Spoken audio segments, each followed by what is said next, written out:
While some say it's the next iteration of the internet as we know it, and others see it more as a series of interconnected social and gaming networks, accessible via those futuristic over-eye headsets that you've seen in the movies.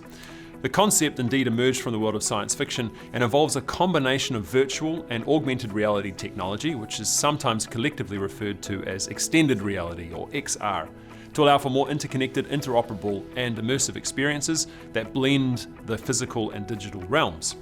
Nearly everything you do in real life, connect with friends, play, work, shop, could theoretically be done in this interconnected space that merges both the digital and the physical in a way that makes the line between them very blurry. It's an area still in its infancy though, despite the indications from large tech companies that it's on its merry way to mainstream. Right now, the metaverse conversation offers more of an opportunity for how things could be done versus how they are actually done.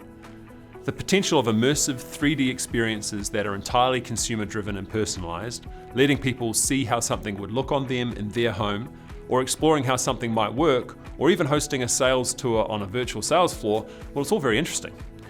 And all done while your customers sit planted on their living room sofa.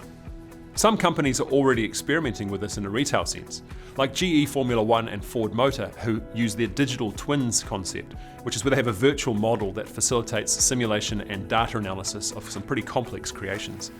Some are touting that early iterations of the real metaverse will be much more low touch and accessible, and interestingly, I think they're already here.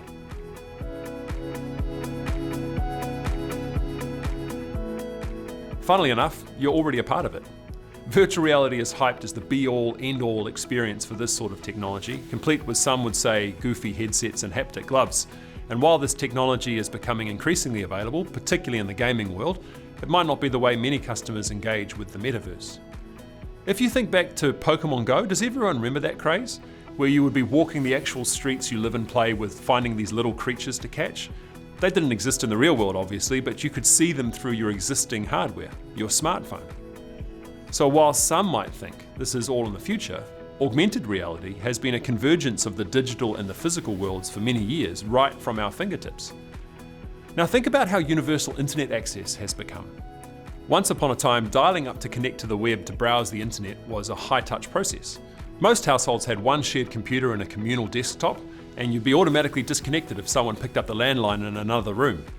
Today, most folk can connect to the information they want via the internet almost instantly, wherever they are. They can stream videos, download content, work, play, and socialize with very few barriers. One day, the digital and physical realms of how we experience things may connect in the same manner. But instead of worrying about how to access the metaverse in its finished state, consider how you can become more ready now with what you already have. How many of your current processes, services, and products already have a digital equivalent? How many of them even can? Are you utilizing interaction technology, which is already very advanced, to its full potential? Things like voice interaction, natural language processing, gesture recognition, and chatbots? What immersive and interactive platforms are your customers using, and how can you find ways to meet them there with more accessible, multimodal advertising or experiences? How can you show, rather than tell, what it is that you offer? Where can artificial intelligence generated media fit into this? Remember that there are billions of dollars being invested in this space, despite the conflicting attitudes about it, and features are already appearing in many apps that we use today. Just take video conferencing for example, with Zoom testing collaborative virtual breakout spaces that allow their avatars to walk between them and other interactive collaboration modes.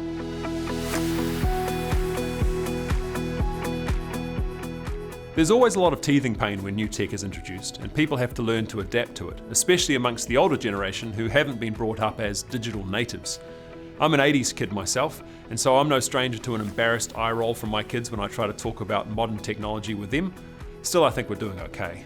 Already, extended reality is helping change the way that people are trained on new methods and technologies in the workplace. Donning a headset and getting an overlay on the engine you are working on to figure out which part to replace, this is already happening now, and not something that is easy to do over a two-dimensional video conference. But speaking of video conferencing, the global pandemic has definitely accelerated the adoption of those capabilities. We use them in new ways to connect with friends, family, and of course workmates, wherever they were in the world, even if that was just down the street. So think about extending that, literally, and we start to fundamentally create a scenario where everyone gets to be in the room. in a much more immersive way than is possible right now. Meta is one company that talked about this during their high-profile rebrand, and some of the sentiment echoed with me. Think about all the aspects of interacting with colleagues that are lost when we reduce the interactions to just through a flat panel display. And while I firmly believe nothing beats the fidelity of collaborating with someone in the same physical space, we don't always have that luxury. Parents who really struggle to balance being in the office with the care of young children, or people with disabilities where travel into an office isn't feasible, or those who care for an elderly relative, or those who live very remotely.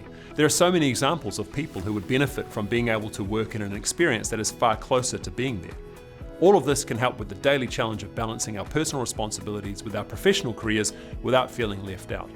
So I think the biggest potential benefit of the metaverse to company culture is the ability to create a better space in which to work without needing to have 1,000 tabs open or jumping between communication apps. It's the small talk and the walk to and from the meeting room that allows us to find out meaningful things about each other. The chat about what the plans are for the night as someone leaves the office. Things that are far harder to replicate with two-dimensional virtual tools. So if the metaverse helps us to better see what makes our teams tick, and all of them, no matter where they are or what's going on in their lives, then that could be a great foundation for a healthy and inclusive collaborative work culture.